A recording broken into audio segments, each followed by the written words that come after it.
তার কথা বাবা ডায়াবেটিসের রোগী, তাও মিষ্টি খাবে, ওনার ক্ষতি হবে কিন্তু তাও খাবে। এখন তার ভালোর জন্য তাকে মিষ্টি খাওয়া থেকে থামাইতে হবে, তো কি করবেন? মিষ্টি ওনার হাতের নাগালে রাখবেন না, দূরে কোথাও রাখবেন, ফ্রিজে তালা সিস্টেম করবেন। এখন যদি বাপে বদদোয়া দেয় যে আল্লাহ আমার হুতে আমারে মিষ্টি খাওয়ায় না, তাহলে আল্লাহ এই কথা শুনবে না, কারণ আল্লাহ জানে হুতে বাপের ভালোর জন্য করতেছে। কথা কি বুঝাতে পারছি? কিন্তু তাই বলে আপনি বেয়াদবি করতে পারেন না, ব্যবহার খারাপ করতে পারেন না, শক্ত ভাষায় কথা বলতে পারবেন না।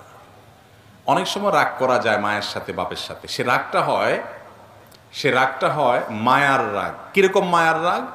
ধরেন আপনি আপনার বাবা মাকে বললেন, দেখো তোমার ভালোর জন্য আমি বলছি, তুমি নিজের শেষ করে দিবা। আপনি অস্থির হয়ে বললেন, কিন্তু আপনার বলা থেকে বাপ মা বুঝবে যে আমার ভালোর জন্য বলতেছে, কষ্ট পাবে না, বরং তাদের ভালো লাগবে ছেলে আমাকে মায়া করে। কথা কি বুঝাতে পারছি? তো এই টাইপের রাগ করতে পারেন, কিন্তু